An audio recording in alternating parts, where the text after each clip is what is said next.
Hey, what's going on everybody, and welcome back to the Whiskey Cove. And on today's episode, we look at 9 whiskeys that have kind of fallen off the face of the earth. And we ask the question, where are they now? Run the video.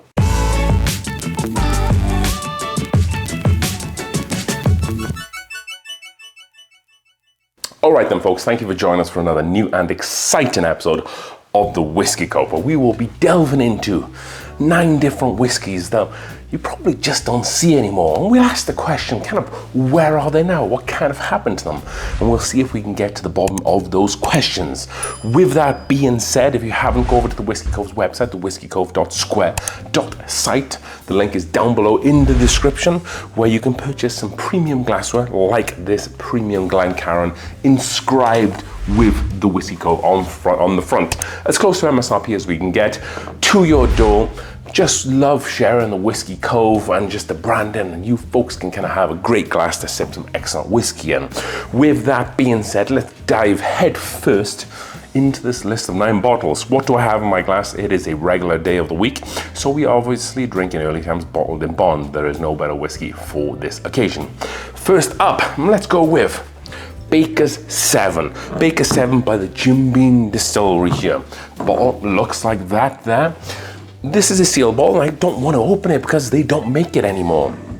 They stopped making it a couple of years ago, and that is because they replaced this small batch bourbon, aged 7 years, 53.5% ABV, with Baker 7 single barrel. So this is the new bottle. You don't see this anymore. If you can see these bottles for a reasonable price, definitely pick them up. This is a small batch bourbon, where this is a single barrel.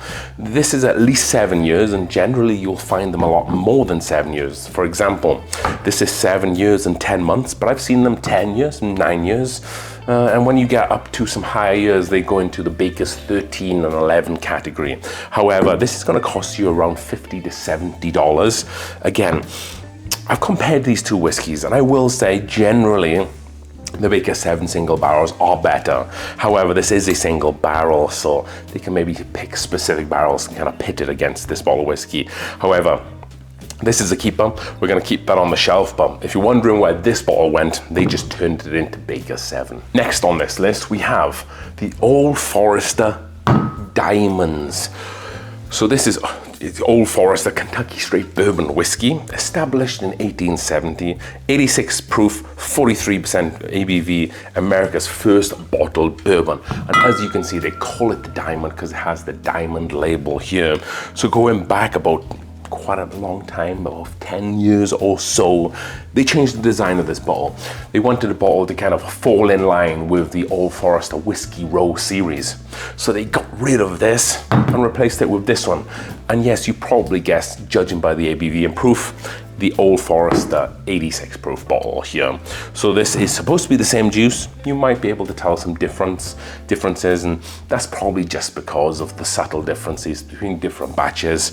The proof's the same, of course the ABV is the same, but it falls in line with the new Whiskey Fire series, where they have the Old Forester 100, the 1897, the 1910, 1920, and so on. I kind of like this bottle a lot better. I think the design looks really cool. This was obviously clearly a dated bottle. As you can see, it's very kind of like 90s, early 2000 vibe. So if you were wondering whatever happened to these bottles, they turned it into the Whiskey Row series bottles. Next up, and we have Old Fitzgerald. This is the classic prime bourbon. Old Fitzgerald is a 40% ABV or 80 proof bourbon distilled by the Old Fitzgerald Distillery, Louisville, Jefferson County, Kentucky. This is the original sour mash bottle. So there was a long time where this was kind of only made in Kentucky, and you were only able to kind of get this whilst you were in Kentucky. Used to be you were able to find it nationwide, and that kind of stopped. But now what has happened to this bottle? It retreated back to Kentucky since the bourbon boom, but now is being able to be pushed out nationwide. We have this bottle here in Colorado. However, you're not going to find a stumpy bottle like this. It's become this like tall, sleek bottle, and I'll put a picture on the screen for you to see. Sadly, the price for the bottle, if you're going to look for that sleeker bottle, is actually closer to $20. However, if you're in Kentucky, definitely look for these stumpy bottles because it's going to set you back around $10 to $12, which is good value for money. Don't expect anything crazy from this bottle. It is an easy, light sipper, but it is a budget bourbon after all, so kind of what do you expect? So when you're paying $20, think about that as you go into the register. That was Old Fitzgerald Prime Bourbon. Next up, we are going to take a swing down to Tennessee, and that is Blue Note 17. So Blue Note 17 kind of boomed a little bit around 2022. Since then, we haven't really seen it. However, it is still around the place. You will see it from time to time. I got this bottle at the back end of last year, albeit at a hefty price tag of $150 plus. It still carries that 17-year price tag, 17-year age statement. This one is a 48% ABV, so it's not too high in proof of kind of batches gone by, but every so often it kind of sounds like they will release some. My kind of 2 cents on this is because this is distilled in Tennessee, we can kind of make a guess that there's only 2 distilleries in Tennessee that has this age of distillate. One is Jack Daniel's, and this is not Jack Daniel's distillate. The other is Dickel. This is Dickel distillate, I can tell you that for a fact. So why have we stopped seeing this more so lately? Well, Dickel have brought out their 17-year, they've brought out their 18-year releases, and they're probably taken from the barrels that they were given to Blue Note. And they're also charging a lot of money as well. So if you're wondering whether the Blue Note 17 is gone, I think Dickel are just holding on to the barrels, and that's why you're just not seeing this quite sought after label anymore. Which is a shame because the 50% ABVs and above of this stuff was really good. The below that is kind of just okay, but much like the Dickel 15-year, that kind of Dickel funk takes over at a lower proof. So you always want 50% ABV or 100 proof or above when you're kind of dealing with Dickel. But that's why you're not seeing this anymore. Dickel are just holding on to their batches because Blue Note had such great success. Why would they keep giving the good stuff away? Moving on to the next bottle, and we are gonna go with High West Buai. So High West Buai has been going on for quite a few years here. They started as just putting it out in Utah. It was more of like a local kind of offering. However, since then, throughout the years, they were able to push it out to different states. I was in New York a couple of years ago and I was seeing this in New York and New Jersey, like on the shelves, a little bit dusty. Kicking myself that I wasn't able or wanting to pay the $150 price tag for that. We're talking like 2018 stuff at that point. This is the 2023 release, a very good edition. However, in the last couple of years or so, they've retreated back their distillate, and now the Buai has only become an offering in Utah once again. So if you're looking for the Buai, the good news is if you are swinging by Salt Lake City, Park City in Utah, the bigger cities, you're probably going to be able to find it because it does sit on shelves. There's not really too much of a secondary market on this bottle. There used to be, but now the secondary market has swung a little crazy. There's just no markup, so it tends to sit at the kind of government-run liquor stores. You should be able to find it. The downside is that it's going to cost you $130 or so. A lot of money for a bottle that traditionally used to be like $75, $80. However, the 2023 release was very good. The 2024, I cannot speak to that because I haven't tried it. Moving on to the next bottle. It's going to be Heaven Hill. This is Heaven Hill, 6 years old, the old style bourbon. So this, again, like the old Fitzgerald, used to be a bottle that would sometimes come out of Kentucky in some of the states that were nearby. I think Indiana, Tennessee, Missouri, those sort of states.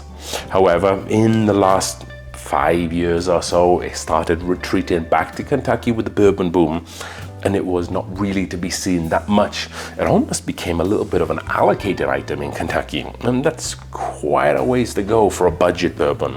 This isn't the best tasting bourbon in the world. Again, much like the old Fitzgerald, it is a budget bourbon, so it is quite light on those flavors. I do believe that this is a little bit higher ABV. Yes, this is 45%, but it doesn't really offer you any of that proof bite. So whatever really happened to this bottle? Well, they replaced the nationwide distribution of this bottle with the Heaven Hill bottled in bond Kentucky straight bourbon whiskey. I think you may be able to still find this in Kentucky, but the Heaven Hill 7 was supposed to be the next man up for the job, which is why I think they kind of retreated this a little bit. They wanted to push this out nationwide, which they did. We really like this at around $40 to $50. I wouldn't pay more than that. And especially in today's game, you mostly can find this just about everywhere. Of course, state-run liquor stores are a little different, but I would say this was a good change up. I think this was mediocre, below mediocre, where this is a pretty solid bottled in bond bourbon. So I'm very happy that they did the switch up on this.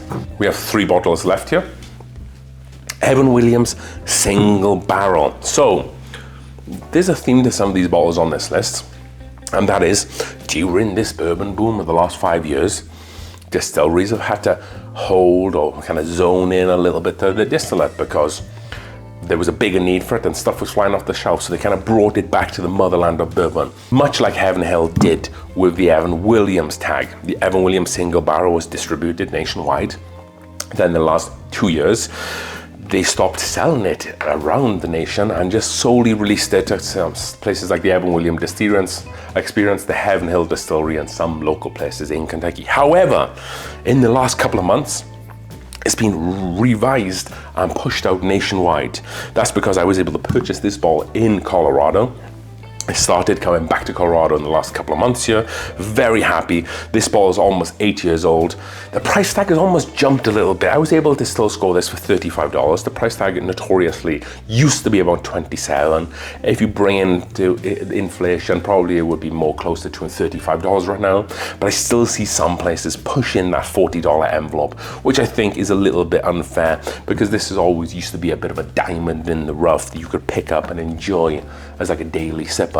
With that price tag, you might have to readjust that thinking, but still very happy to see this being able to come to Colorado and different states in the US. Next up, we have High West Double Rye Picks. So High West Double Rye Picks was an absolute staple of mine for nearly 7 years. If I wanted something that was off the beaten path, something that still had a core whiskey kind of fundamental to it, but had a different finish, then High West Double Rye was my absolute favorite. These picks, they would be finished in Malbec, in Aquavat, in a whole host of different noses and flavors, yeah, you name it. Maple syrup, they had everything. Chardonnay, rum, absinthe. Maybe they didn't do absinthe actually, but I'm sure they did something similar to that. My point is that they finished this whiskey on just absolutely everything. However, they have got rid of this bottle, which is an absolute crying shame. They have replaced it with this style of bottle. So the label looks like this, and this is the Cask Collection, they're calling it now. This is a blend of straight whiskeys finished in Barbados rum barrels. So they've stepped away from really like personalized liquor store bottles like this. I've kind of gone with like a macro release. So instead of doing like a single barrel here, a single barrel there, they're just releasing kind of nationwide a bunch of bottles every now and again to a specific barrel. That's really sad. It kind of deters to what a single barrel is all about and the real uniqueness of it.